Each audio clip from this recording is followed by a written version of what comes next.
how excited should you be to add Jake Browning to your fantasy team? That more this week on the couch. So happy to be joined by my friend Pat Duagherty. Pat, sadness, but out of sadness, after forest fires, things grow. Is fantasy value growing there, fertile with Jake Browning? The best I could say for the Jake Browning fantasy value and the whole Bengals situation is that it's not dying. It will live, but like in a degraded form, more frustrating, inconsistent form. But I think he is the backup quarterback. He's the Minshew or whatever. I mean, we've already seen it. Who can keep the operation afloat? I feel like if you had Burrow, it's you're streaming the rest of the season. If you're in a super flex, I feel like, do you feel like it's 100% fab outlay? Like if you're in a 2 QB league or a super flex for Browning, I would say it probably is. Like you got to get Browning. But that all you really want with a backup quarterback, the very first bar you want them to clear is, can they keep the number one receiver afloat? Pretty positive he can do that. Right. Like Jamar Chase goes from like 1 to 3 range, probably like the 5 to 8 range, but he'll still have wide receiver 1 overall in his range of outcomes. Wide receiver 1-2 borderline, probably more now 2-3 borderline, but he doesn't submarine the operation, which sounds like damning with faint praise. But as we know, that is not a given with a backup quarterback. I think he doesn't keep it necessarily alive, but he doesn't kill it. Yeah. Isn't that all we can ask for these days? I've been saying he's like a discount Baker Mayfield. You mentioned Gardner Minshew too, and that's a good name to bring up. We can think of backup quarterbacks in different archetypes, and it also depends on the offense and the team they're on, because the archetype of the backup quarterback sometimes can align with the philosophy of the team, like the how we win of the team. You talk about someone like Michael Penix and his fantasy value, and the how we win with Atlanta and Raheem Morris, we saw against Minnesota, like they're content. Jalen Hurts this year, you are feeling kind of queasy about, because they're content to win with running and defense, right? Well, Cincinnati doesn't have a defense or a running game. So, and Jake Browning already plays like Gardner Minshew, like Baker Mayfield, like right at the edge of his abilities, but you saw it against Jacksonville. So there are some tough matchups. And I think that we can look back at the 6-7 games he started in place of Burrow in 2023. And first and foremost, on his value, he was a top 10 fantasy quarterback. Like Baker Mayfield, he'll pull the ball down with courage and run it, especially when the goal line's in sight. And so much courage. Yeah, and he plays with courage. And courage also in his throws, which when you're throwing to Jamar Chase and T. Higgins, I'd take some chances too. Now, during that stretch, Higgins and Chase were wide receiver 30 and 31 back in 2023 when Jake Browning was the quarterback. And Joe Mixon was still a top 10 running back, catching either 40-plus yards through the air or a receiving touchdown in 5 out of the 7 games. But they had a better defense, and they had a running game. So I think with Jake Browning, it's like he's going to have value as long as he doesn't get hurt. And it was also, that was the end of the season, where the whole operation was, they were almost made the playoffs, I know, in 2023, but it was still mostly a sense that it was going to be futile. It was doomed. Whereas the beginning of the year, not that they packed it in 2023, but, they still have hope. They probably especially still have hope. Like they've won basically 2 games they should not have won. Right. They're 2-0 when they honestly probably should be 0-2. So there's still hope in the operation. There's going to be buy-in from everybody. The 30 and 30, I think Jamar missed a game in that stretch too. Yes, that's the one good game T. Higgins had. Like if you took, I think, 5 for 140 and a touchdown, you take that out, and Higgins was kind of not very helpful. Yeah, it's the classic. It's always much worse news for the number 2 and 3 weapons than it is the number 1 weapon when the quarterback is hurt. But I think it's apples to oranges to 2023, where at least now it's September. It's not December. Right. They're still, again, they've won 2 games they should not have won. I think it will go a little better. I mean, it is a backup quarterback, but I think it will go, not that it went poorly in 2023, but I think it will go a little better than it went in 2023. And if it does, and if the bottom does drop out, Pat, I think we will probably look back, and you brought up a good point, because the other side of that is, once it gets to like mid-November, some teams start to check out. And we saw Bryce Young look like he just came punching his way out of the corner and he's going to be just fine. And now he's back to Bryce Young, like when the games matter. I don't know. We'll see. Yeah. We'll see. So, that's the big story, but there's all kinds of interesting stories. And it is kind of a quarterback-centric week, but it's a quarterback-centric league. And let's face it, there are so many players whose value, I mean, one of the things I like harp on is even though we assign the stats to one player, we draft a player, everything in football is interdependent.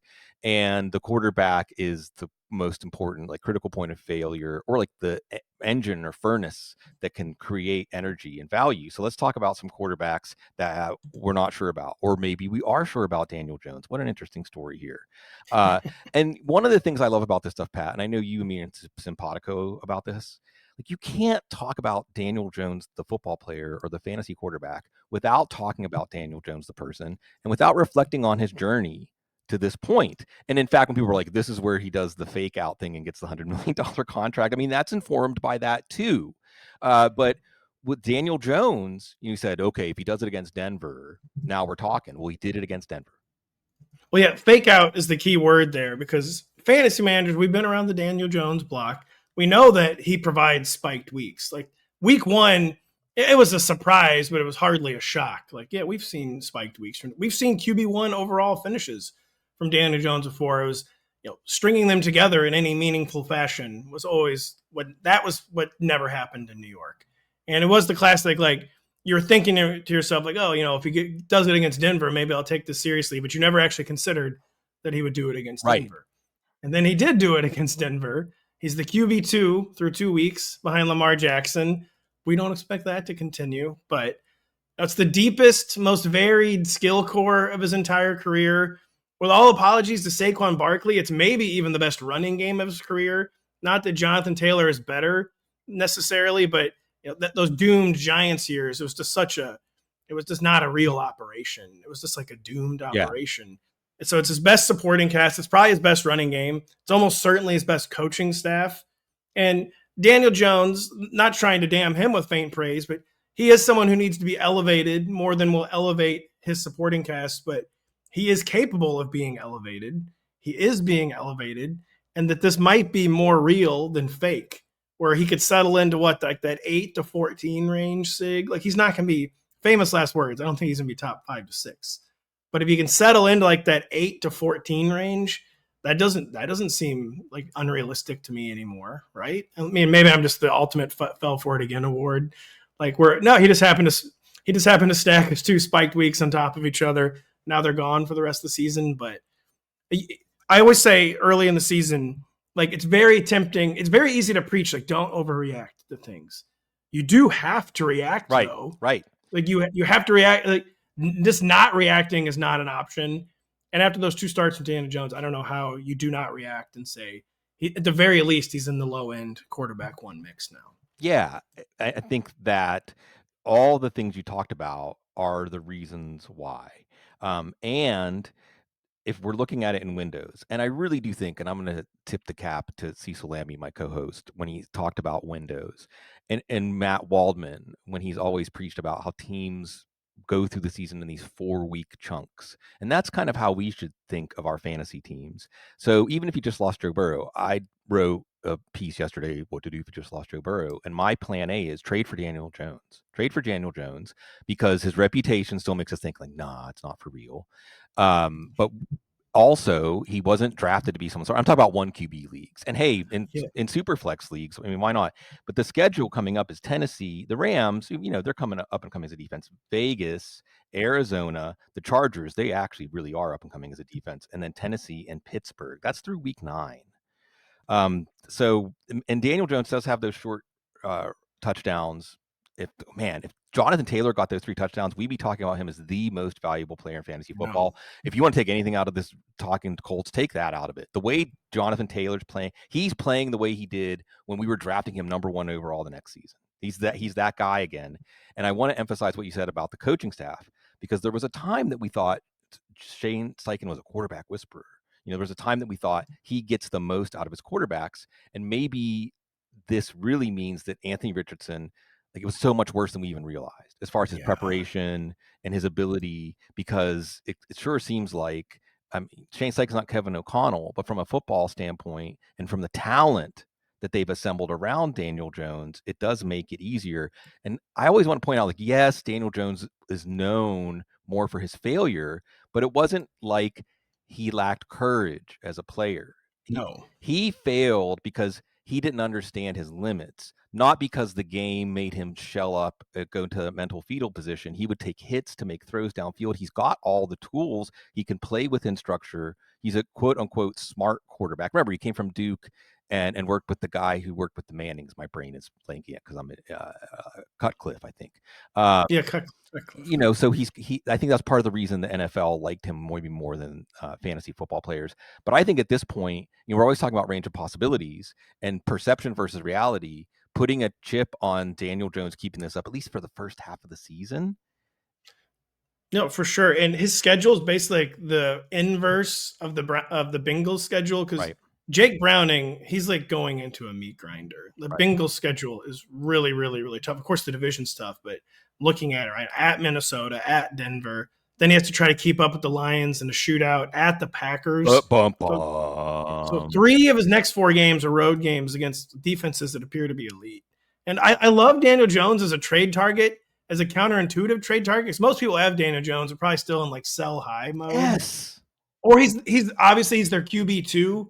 Like Right. he was not someone who was drafted to be a team starter. So he's got to be very affordable. And maybe it'll backfire, but he can be gotten, I'm assuming, for fire sale prices, even with his hot start. Yeah, and the same thing applied to Javonte Williams after week 1, by the way. So what's fascinating about, we've both been doing this for a long time, Pat, and the information is so instantly synthesized and available that there aren't true buy low, sell highs anymore. No, not anymore. There's buy highs, there's sell lows, or otherwise, we go so far in the conventional direction based on the signal that the opposite move ends up being the smart move. Everybody thinks Daniel Jones can collapse, so trade for him. Everybody thought Javonte Williams, it was just 2 touchdowns. It was just because the Jalen Carter getting thrown out of the game. So buy, because it was really more about the offensive line, and that Javonte Williams is playing his heart out. I want to go back to Green Bay for a second because I'm kind of obsessed with this. Because whenever you mention the Green Bay defense, I went bong. Like it feels like they're like the clock striking midnight on offenses this year. And this is where you can bring some rationality into this, because I get carried away. And one of the things I love about having this job and fantasy football is getting carried away. But what's most impressive to me about Green Bay's defensive performance, and of course everyone's saying that Jeff Hafley's going to be a head coach next year probably, is that they marry getting pressure with the front 4. And Seattle's on the verge of being able to do this too. Mike McDonald can do this, but they're not as far along as Green Bay is, where when you can get pressure with the front 4, then you have, in Green Bay right now, they're dropping their back 7 into a shallow zone, saying like, we know that we don't really even have to defend the deep field. We know that it ain't happening. And they lurk, right? They prowl. They relish it, right? I mean, they do. They are dictating the terms to the offense. When they show that overhead all 22 kind of view, the Packers defense, and you see like what the quarterback has to process, it's kind of terrifying. Because if you're processing these guys like Micah Parsons and Rashawn Gary that are coming to tear your head off. But meanwhile, when you're trying to process what's happening, and that's the other thing, is Hafley, like they can disguise what they're doing. And I think that Seattle has the potential to do this too, where there's no answer, because you saw, and what really was impressive to me is you saw a Detroit team that wants to establish the run. They didn't let them. So now Jared Goff is forced to throw to the running backs 15 times. And Jaden Daniels is going to hurt you as a scrambler and on these extended plays, or even as a runner by design. They rush straight at him. How many times have we seen, Pat, with the running quarterbacks, like, well, let's do the mush rush. Let's just kind of keep him back there, make him think and make him a decision. No, they came right at him. And then if he did elude them, there were like 3 other guys from the shallow zone coming up and saying like, okay, fine, you can't do anything against us. So they're saying, we're going to actually stop what you're good at. We're not going to make you do what you're bad at. We're just not going to let you do what you're good at now. And those were against 2 very good offenses. What's Cleveland going to do this weekend? But anyway, there's my ode to the Green Bay defense. 2 of the final 4 teams in the NFC last year just basically looked helpless against the Packers. And you just gave the X's and O's breakdown. My like narrative-based breakdown was almost the entire Matt LaFleur era. I've gotten used to like all the biggest games of all the biggest moments of the biggest Packers games, the defense could never make the play like it needed to make. They were always such a good team, like 80 to 90% complete. But it was just like every one of the biggest Packer games, the defense would get exposed at the least opportune time. And that did not happen in weeks 1 and 2, to put it mildly. Like they never even let themselves get in that position where they could get exposed, at, the least opportune time. So just it's a totally. It was already trending the right direction last year, but it's a totally different Packers defense. Well, that's what happens when you trade for Micah Parsons. And yes. And I'm going to keep bringing this up because I love the narrative level and the whole the NFL is a great American novel. But the Packers are actually the team that's owned by the community. Well, Sig, I was thinking about this the other day. Like, what does it say that the only team not owned by like a corporate billionaire or a corporation and a billionaire together is maybe the best organization in all of American sports. Right. And I compared it. I compared it to those videos where there's someone that looks like an accountant. Sorry, accountants. I love you all. But that's at the wedding and just kind of sitting there, and then the music starts, and then they bust out the dance. Everyone's like, "Oh my god, they can dance!" Like, "Oh my god, the Packers can do the right thing when a player like Micah Parsons is available and understand what he adds both on the field, and it's just a message to the team. We're doing it this year." And some of that's Jordan Love, and that's my other guy. If you can't get Daniel Jones and try to trade for Jordan Love. Drafted as number 2 quarterback for most teams. And the only thing holding Jordan Love back is just that the defense is so good. Yes. But just wait until there's a game when somebody does, if it happens, figure out how to Baltimore week 17. So Jordan Love looks fantastic. And that's without Christian Watson, without now, Jaden Reed for part of a game. And he looks so sharp. And they also look like they're dialing up plays. He should have had 4 touchdown passes against Washington in basically 2.5 quarters. So that's exciting because he has unknown upside the way that he's playing if they ever need him. Again, going back to that idea of the how we win in the game script, kind of determining fantasy range of outcomes here. But I couldn't be more impressed with how Jordan Love is playing right now either. No, and to me, talk about narrative, I think it's kind of confirming that last year was just about the injuries for Jordan Love. From literal week 1 onward, he was not particularly close to 100% healthy. And when you have a coach who's comfortable running the ball and an offense that can run the ball, that was just always going to be the pivot. And it was working, so they did not pivot off of it. But, they spoke to their intentions in the draft. They used a first-round pick on a wide receiver that – signaling, that isn't truly who they wanted to be, that they actually did have faith in Jordan Love. And it's looking like, they should have even more faith in Jordan Love. And he's the classic fantasy player. The only concern is that his team is too good. That we're not going to get many 35 attempt games.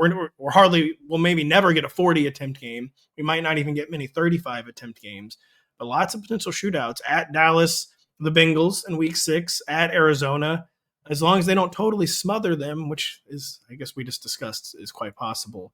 Yeah, Love is basically having the season this year we thought he was going to have last year. And yes, and even as long as if he just I think that if Kingsley and Barre, sorry if I'm not saying that name right, he came onto the field thinking it was a field goal, and isn't this perfect? It's the Packers. They're 4th and 3 at the 30, whatever. They've got Brandon McManus. He's a pretty good kicker. And Gabare is okay, field goal attempt. And they're no, we're hurrying up. We're going for it. And because he was out there, the ump was over the ball. And Jordan Love's come on, we're going to run the play. And the ump's now you can run the play. And then the timing got all messed up. And you could tell Jordan Love was out of sync and he missed Matthew Golden. Or that's another 30-yard touchdown. And now you're talking about 320 and 3 touchdowns and an outstanding fantasy game. Again, in 2.5 quarters against Washington. We'll see if Geno Smith bounces back against them this week. But you said it was the injuries. And the other guy we can say that about is Justin Herbert. It was the injuries. But more importantly, and one of the reasons I love talking to you, and folks, if you don't know Pat's work, I mean, God, if you're here, you know Pat's work, but you some of the best stuff that anybody does, and it's not even fantasy stuff. I'm not going to call it fantasy stuff because it's not. But that's how our handshake is with you as a writer, is when you run down, you rank the 32 GMs, you rank the 32 head coaches, because you're not just looking at these individuals. It's in the context of, like you said, how the organization is run, and then what the players and what the teams are capable of. And one of the things I think that we have to start to update is this very simplistic idea And maybe it's the NFL coaches are updating it, because Greg Roman is a coach. The last time we were talking about Greg Roman extensively in fantasy context is, thank God he's not in Baltimore anymore. Now Lamar Jackson can play. Now Lamar Jackson, and sure enough, it was right. It was right. It ended up being right. But then you reunite Harbaugh and Roman, and the key here is, and maybe I'm just starting to get batty in my old age, Pat, but I'm feeling like most of, and hats off to Greg Branos again over at Coach Speak Index, I feel like most of the twists, most of the things that matter when we look back on a fantasy football season now are foreshadowed. Now, some of the things that are foreshadowed never happen. There are things that aren't foreshadowed, but Jim Harbaugh saying all of these all this puffery, all this stuff about Justin Herbert, like Paul Bunyan kind of stories about him. It's actually a psyop. And I think there's been a story about this, so I'm not even making this up, that he's trying to coax Justin Herbert out of his shell. I think there's stories about like stuff he's done at team meetings and things where he wants Justin Herbert to embrace his greatness, capital G greatness. And I think because of that, and because Harbaugh is a more influential force than Roman on like how this offense is going to go, that's how you end up with a Justin Herbert centric offense. I don't have a lot of things for fancy to say, Pat, because I feel like this is actually pretty simple. This Chargers offense, this is what we're going to get going forward. It is, and it was foreshadowed last year. It looked like the haters, quote unquote, were right about Greg Roman early last year, where it was J.K. Dobbins and Gus Edwards, and they tried that approach. Herbert was banged up, if I believe, but yeah, they really did try that approach the first half of last season, and it just wasn't working. So they went, in my little circles, where all my best ball sicko friends, like the Chargers pass rate over expected actually started to pop the second half of the season. And that was the offense they were down the stretch. And then you have the brutal wild card game where Herbert throws more picks in one game than he had all season. And you're kind of like, man, is this going to derail the whole thing?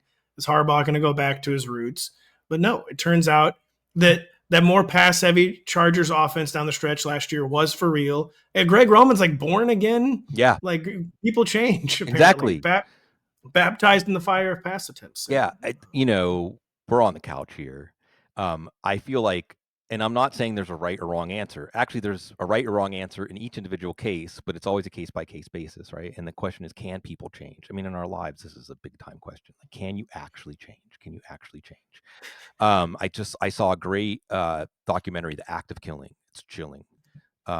Maybe it's supposed to be really, really, really good. I have not seen it. Oh man, put it on. It's all time famous. Put it on the list. Sid, you make amazing recommendations. Put it on the list. I'm making a recommendation to everybody, but really it's for my man Pat first and foremost. But it was Alamo Drafthouse Films in Austin back when I lived in Austin. They were the distributors for it. I don't even want to spoil anything about the movie. It's an intense watch though, and I think it was Errol Morris that introduced it. And Errol Morris, all-time great, and he was talking about Werner Herzog, and I think he and Werner Herzog were part of like all-time great, the funding behind the film, or getting it distributed. And Errol Morris said something like, "Well, Werner thinks that people can learn and change, because when you see the film, you understand why this is what can people learn and change." But I don't know. I'm not sure. But Greg Roman can change, and Justin Herbert had plantar fasciitis in camp last year, then had a gnarly ankle injury. And you're right, it was foreshadowed. But then they drafted Omarion Hampton and they signed Najee Harris. It's like, oh no. But let's pivot on that note to rookie running backs, because and look, I mean, I'm emotional. I overreact. I love hype. I love getting caught up in things, like I was saying.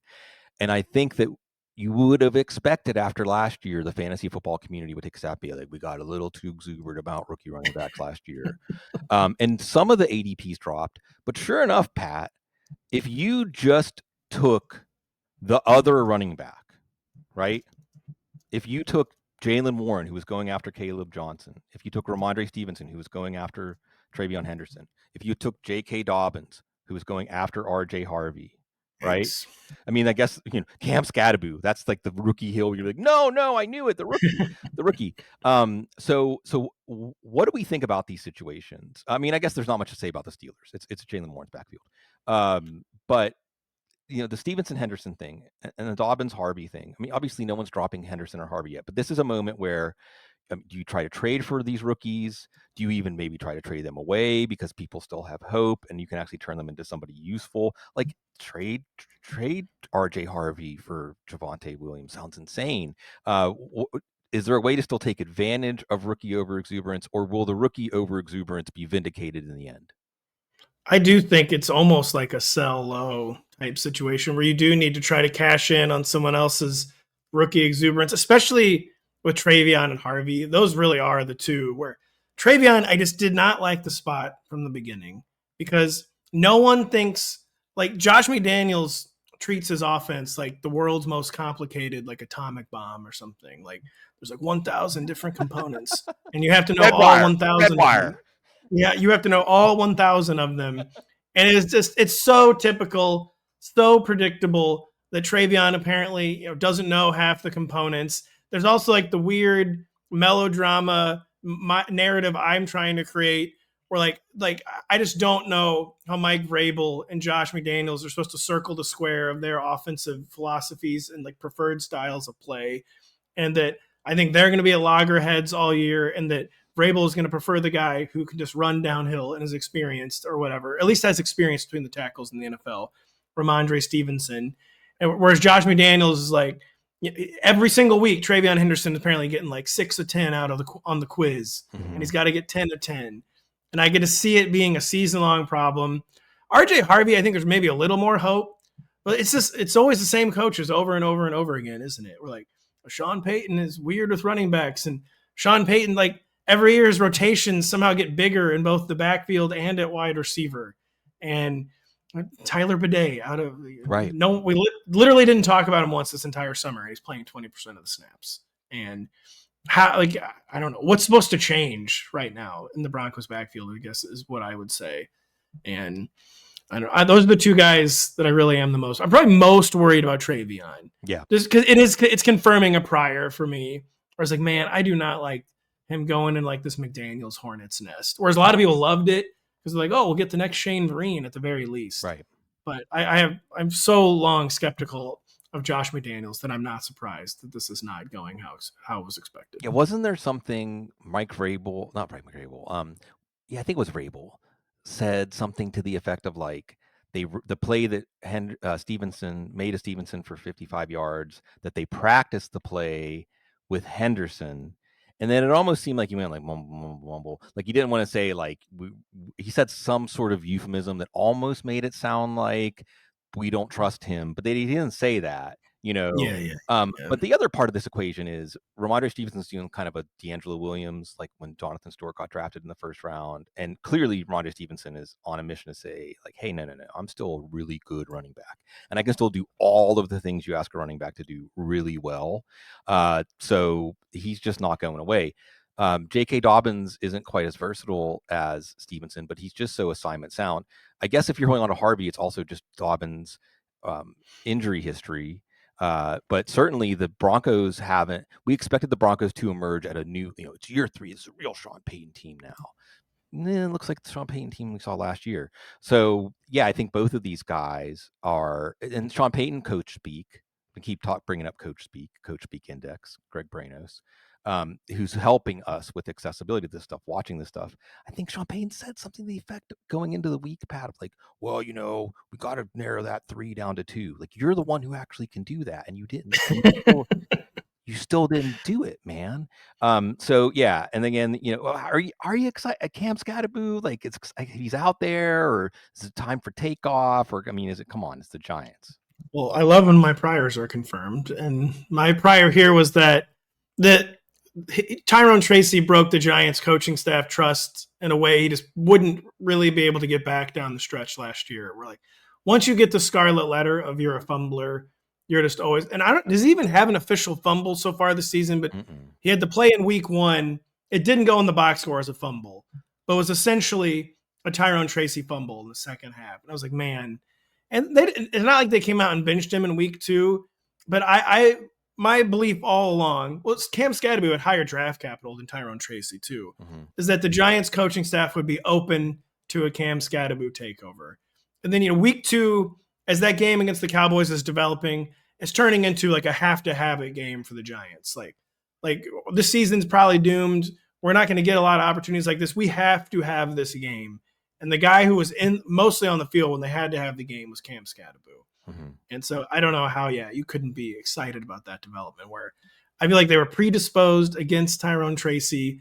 They were going to, if Cam got any opening whatsoever, they were going to allow him to try to take it. And I think he did in week 2. This is my very small sample size, half a game essentially, but very, very telling that in a have to have it game, the rookie was already out there handling the majority of the snaps in Dallas. Yeah, it makes sense. And he can at least contribute as a goal line runner and as a receiver, even if the running game is kind of stuck in the ditch on the side of the road. They'll get Andrew Thomas back soon enough, their best offensive lineman. And then, of course, you have to wonder, like, there's so many results in week 1, week 2. Like, is that telling us something? Which side of this matchup are we learning more about? Is it just that Dallas's secondary, their team without their defense without Micah Parsons? We saw the Bill Barnwell tweet like back in August, like the worst EPA per play defense without Micah Parsons. And is that what that's about? Russell Wilson having that game, or did they discover something that can get even better? But I thought it was going to be a Jackson Dart offense. There's some ways that we can say the Giants offense is going to be better than we expected. And that also could help Cam Skattebo. The last rookie running back talk really quick. And I don't even know if there's a way to sell Omarion Hampton now. Maybe like 50 cents, 25 cents on the dollar. You're kind of stuck with him. But if you're stuck with him, I mean, is this Paul Charchian coined that term sabotage drop? I think about this for like short bench leagues, where you drop a player knowing that someone's going to pick him up and they're just going to clog their bench. Because is that it? Is Omarion Hampton a roster clogger this year? I don't know. Real quick on the Cowboys, not just Parsons, back-to-back years, seemingly they lost the most important part of the defense where they lost Dan Quinn. Not that he was more important than Micah Parsons. Then they lost Micah Parsons. And you're just seeing like a brain and talent drain that just can't be counteracted, I guess. Yeah. And Omarion Hampton, man, Josh Norris made a comparison that it really has haunted me since it was like 8 or 9 days ago where he compared him to Latavius Murray. We kind of liked at times in fantasy, but this has really been bothering me since he made it because it seems like too good, too accurate, and he looks big and slow. Yeah, and then linear. Too linear. Linear is the word because linear is what Latavius Murray was. Maybe the most linear back of the past 5 or 6 years. And then when you put a clock killing, so they were giving him an opportunity to earn trust last night. And the very first play fumbles then in clock killing mode, like the literal cliche, the number one thing you cannot do, he did. And wow. And then, Najee is finally got his legs back and same amount of carries outproduces him. Kind of a perfect storm of awfulness for Omarion Hampton basically last night. And dropping him, it's not a good week on the waiver wire for one. So I think I would at least give it, speaking of cliches, like one more week. Because there's not many killer apps out there this week on the waiver wire. But this has the potential to get worse before it gets better for Omarion Hampton is what I would say. Yeah, and the thing is that, as you said, losing trust.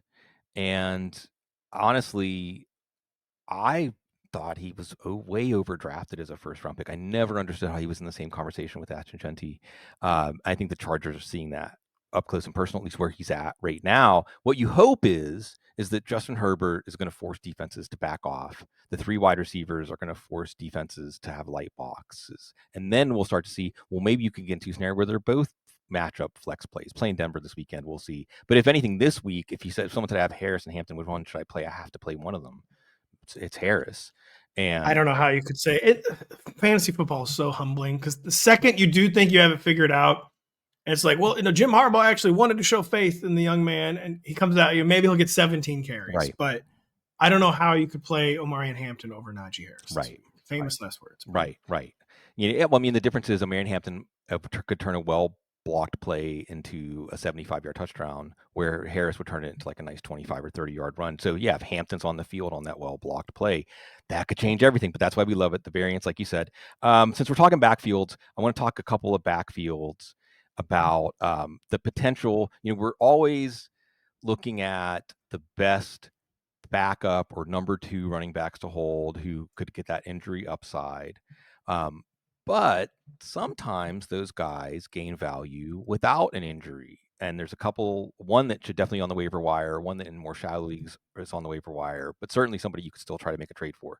Let's start with the Rams, because we saw Blake Corum get about 30% of the snaps. He got the snaps in the fourth quarter, the touches, the touchdown. And as I keep saying, if you know anything about Blake Corum, if you watched him at Michigan, you know that his calling card is the nose for the end zone. Like if you have this guy on your football team, that's a job that he's really good at. And he scored the short touchdown. It was the game clincher, but you could see him mixed in. And I mean, I know the Rams love Kyron Williams, but I also know that Sean McVay's eyes work. So it's 70-30 right now. Is it going to stay 70-30?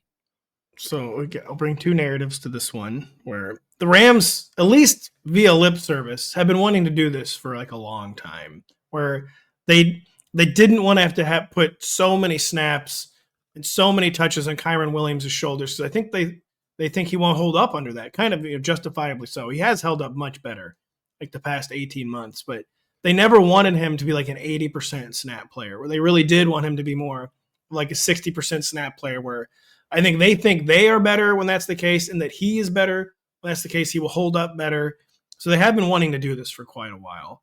Blake Corum, it was very legitimate draft capital for running back. And my Corum narrative is just that another year removed from the injury that he had at Michigan, a pretty lightly used rookie year. So a guy who maybe actually like really did get healthier, more explosive. Like a lot of times, that's just not even possible in the NFL. Like every year you're like a used car getting more and more degraded, but Corum might have actually gotten healthier and fresher last year. And it's that they, at least via what they've said, not what they've done, they've wanted to do this with Kyron for a while. They used a very legit draft pick on Blake Corum. And yeah, he got healthier after an injury we probably continued to underrate that he suffered in college, and that there could be something here to it. So yeah, I mean, I'm not running out to add him, because Corum is like the classic. It's just like every important snap the Rams play, Blake Corum is Kyron is probably going to be out there. But right, I do think Corum could have a difficult time developing like true standalone value, but the contingency value is big. What was not taken for granted heading into the season is now established and very real, and probably growing. Yeah, there's a few backup running backs that are potential league winners. And I think that just because of the quality of the Rams offense. So I always look at backup running backs through the lens of the quality of the player, the quality of the offense, whether we have clarity, like is there actual potential 3-down back behind the starter? And then what's the likelihood that this could all come together? And when Kyron Williams breaks his foot in his first training camp, and then he missed 4 games with an ankle injury. I mean, he's undersized, and boy, have they ridden him hard. Like you said, they haven't they draft Corum last year, they draft Jarquez Hunter, and that was fascinating too, because when Hunter was drafted, I know I thought, is this something about Corum?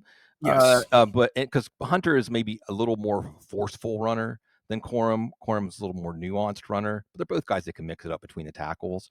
But Corum blew Hunter away in camp this year, which I think should have been the sign that at least he was on our watch list. And maybe to that last spot on your bench, because if Kyron Williams goes down, we're talking. And if James Conner goes down, Trey Benson, big development that he's in on third downs in the 2-minute drill. That's a big development, because it means if James Conner gets hurt, now you have Benson as to do everything back, and a true lead workhorse back. But again, I mean, I think Jonathan Gannon's eyes work. Any chance that Trey Benson's going to turn this into a true committee? I don't think so.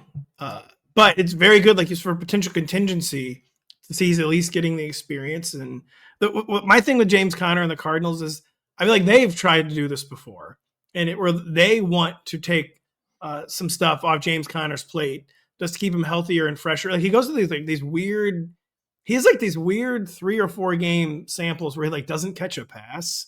Like I feel like they're always trying to have him do less, but then when it becomes winning time, like either in the fourth quarter or more like winning time, like in the season, like November, December, I just feel like they always go back to James Conner as like a 75, 80% snap player. But Benson, NFL coaches have always been loath to trust rookie running backs. I feel like it's gotten more extreme than ever.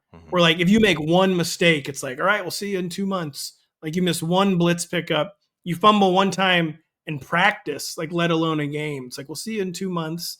And there was probably a little bit of that with Trey Benson last year. And a good sign that he weathered a pretty unimpressive rookie year. He weathered it as still the clear-cut number 2 back. So that's a good sign for Trey Benson. But I do feel like it's too easy to do this the first 2 games of the season. I feel like as the season really gets going, like with the Cardinals, entering into like must-win games, that I have a hard time believing they'll really have Trey Benson out on the field over James Conner. But it's a good sign. He endured the crucible and emerged still as the number 2 running back. And they're trying it again. Like they're trying to make it like a pseudo committee. I just have a hard time believing it'll actually take or stick. Yeah, that's fair. I'm at on that situation. I mean, in both of these cases, like one of the things, and I'm not disagreeing with your analysis or the outcome. Please do, because Trey Benson's one guy you never know what to say. Like, Well, what I will say is this: there's this fallacy that these changes happen incrementally, and that's not how it works. It's just like all at once, like a inflection point. 1 week, all of a sudden, it's like, no, we've been talking about this, and we think Benson's ready, and especially at running back. Yeah. Sig, that is running back, especially where it's just so much about like it's just a lot about your physicality. A lot of times, like, can you physically do it? Running back is particularly prone to that. I'll say. And then, like you said, reliability, because I mean.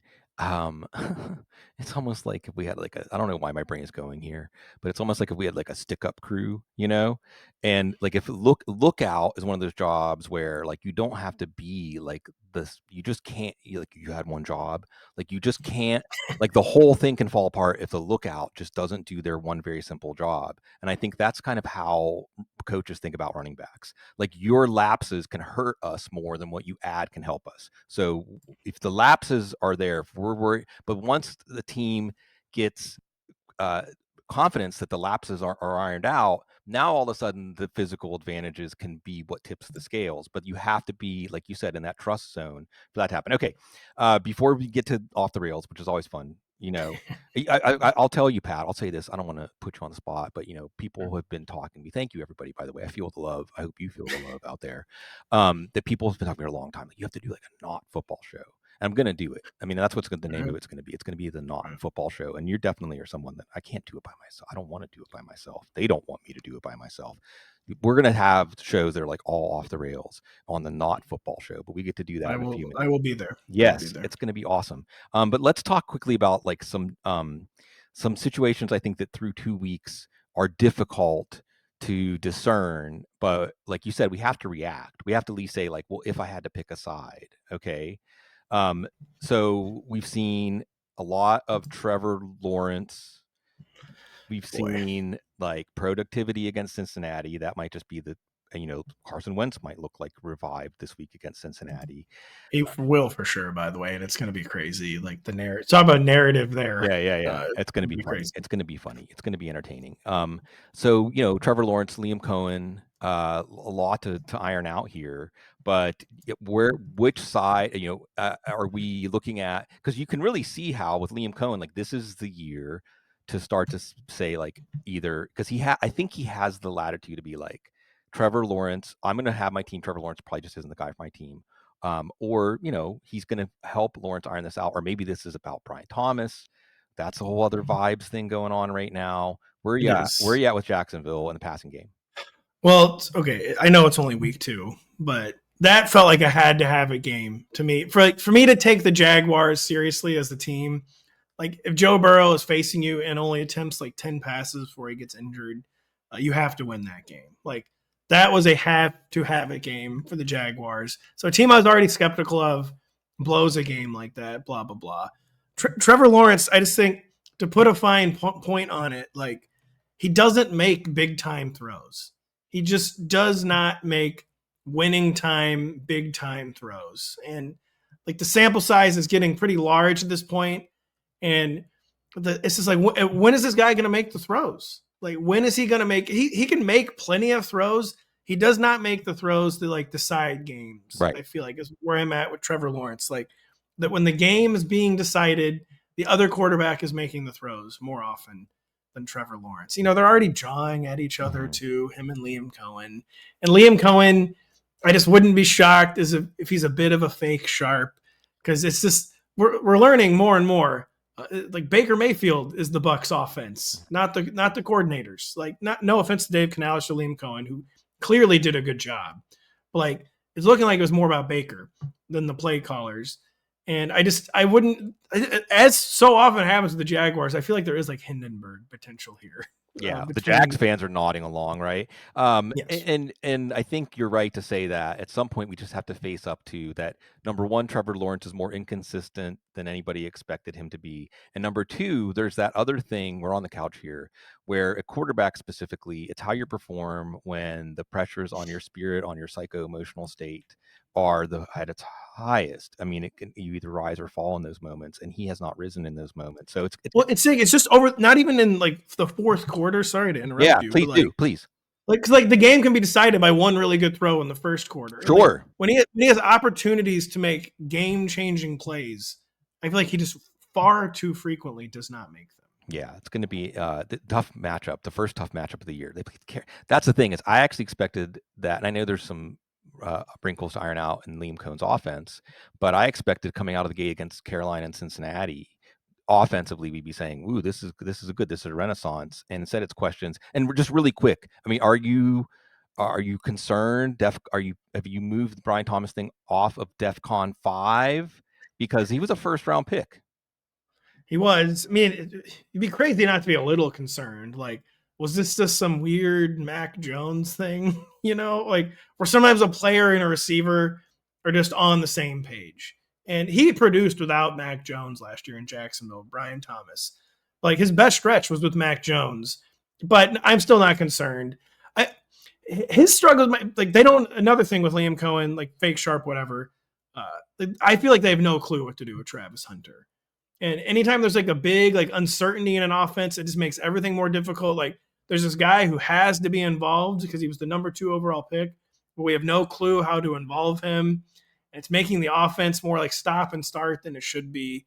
But Brian Thomas is one person where like, even though it was only 1 year, I feel like we've seen enough to know that like the numbers are coming, the big games are coming. It was unbecoming that ball he declined to catch in week 2. Yeah. But anyways, I'm not worried about Brian Thomas. Yeah. Well, I hope that it's just a slump, like baseball, like just a slump, and not a sign, like you said, that we brought up Travis Hunter. Maybe that affected him in a way that we didn't know. I know we don't have one coping point on the Jaguars. I will say 2 very bizarre games so far. Mm-hmm. We're game script fashion where they have the hour lightning delay in week 1. The Panthers don't compete. And then even though it's good for them that Joe Burrow couldn't finish the game, it's always weird like when the game you thought you were going to play doesn't develop.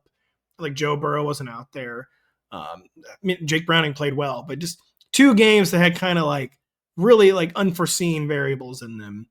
And then maybe the Jaguars will have a game where something crazy doesn't happen soon, and then maybe we'll get a better idea. Yeah, but they're playing Houston, which I think that matchup has produced some crazy things in the past. It's generally a crazy making matchup. So there's any number of other things. Before we swap over to off the rails, anything else while you have the on the couch audience, Pat, you have their attention right now that you want to tell them to help them with their teams? Well, but you asked me, I wanted to share just a quick analogy. You asked we were going to maybe talk about the Dolphins offense. Please do, please. Well, my opinion of the Dolphins offense is, like when you see a picture of a picture of a picture, it degrades, or like a copy of an MP3 file or whatever. That's the version of the Dolphins offense I feel like we're seeing. Like this is like an MP3 that it's on its 4th computer, and like the bones of it are still there, but it's just like degrading a little bit. And now it's like degrading to the point where like the audio quality is not as good. That's my opinion of the Dolphins offense. I don't know why I felt the need to share that. Well, it's because there's no layering. There's no sense of, okay, and this is what's going to be interesting to watch with Cliff Kingsbury in Washington.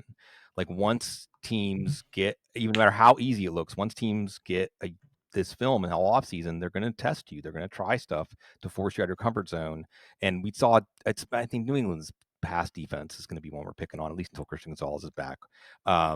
And I think that the players only meeting, and it was kind of a cliche players only meeting. Albert Breer was talking about it, that they said like it's about accountability. And I think that something along the lines of, in this league, like, nope, you're still going to be held accountable no matter what your coaching is. Basically the players had to say like, hey, the coaching staff's not helping us, but your play still speaks for yourself. So we saw them get off the deck a little bit. We're going to see them on Thursday. Okay, off the rails. We've done enough shows together, so I feel like I can just we can just go wherever. And here's where I'm going to start, because fall's coming, Halloween, and I know we talked about Halloween. Do you believe in ghosts, Pat? Do you believe in ghosts? I don't not believe in ghosts, I'll say. Where I have never definitively said, like, I don't believe in ghosts. I've never seen a ghost. I've heard some convincing ghost stories. I've never seen a ghost. I don't expect to ever see a ghost. My father worked for 40 years for a government agency in St. Louis.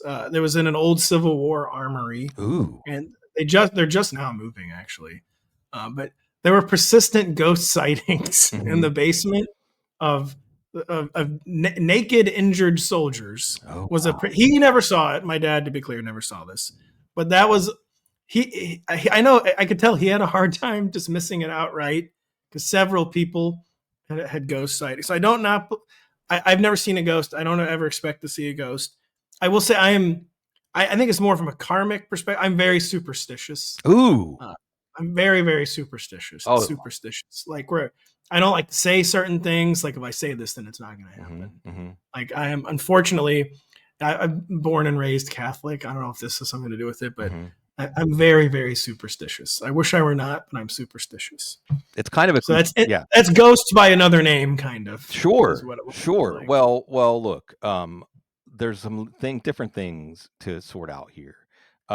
First of all, Catholic. I wasn't raised Catholic, but I have my grandmother, my mom's mother, that part of the family was Catholic. Carmela Rossello. Rossellos were from southern Italy, kind of like the Achilles tendon of the boot there. And she would tell me the Catholicism in my life was, she would say, Siggy. All my family called me Siggy. I was the youngest, She would say, if it's a sin to think it, you might as well do it. So that's, but yeah, superstition. My mom was very superstitious. My mom also said that she could see people's past lives, and so on. Anyway, superstitions, man, we could go off on superstition, and we may come back to that, but I wanted to touch on ghosts really quickly, because New Orleans is like the most haunted city ever. Yeah. But it's a haunted. What that goes hand in hand, and I'm sure St. Louis, because this is the Mississippi River, right? There's one idea of ghosts that's like, there are events that leave resonance, and like down here is the La Laurie mansion. I won't get into it, but like where there's like intense, usually like suffering, injustice, right? It leaves a resonance that like people later on in time can sense or feel or pick up in different ways, which goes hand in hand with another idea of ghosts. You brought up karma, right? An idea of, and this to me tracks, right? There's a great scene in Jacob's Ladder, right? Jacob's Ladder. Tim Robbins is amazing in that film. Amazing actor. Amazing. Adrian Lynn film, great film, and Danny Aiello, may he rest in peace. Wow. Danny Aiello is the chiropractor, and he's the chiropractor that's like the spirit guide as Tim Robbins' character is going through trials and tribulations, trying to make sense, just like all of us in a way, of what's happening to him.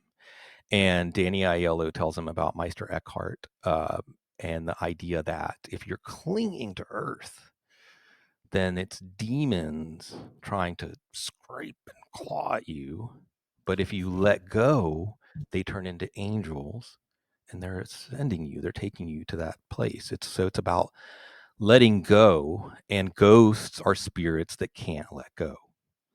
Wow. And that's the part that I would add, like to what Danny Aiello said in that film. Great film.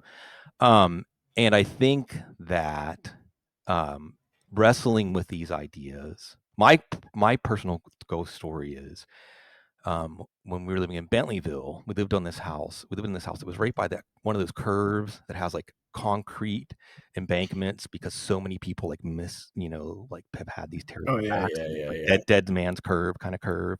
Yes. And I lived my room was the bedroom that was right beside. It was like actually because of the nature of like the creek valley, like the house, like the top level of the house was even with the road, but there was like the second floor and what would have been the basement was actually level with the creek.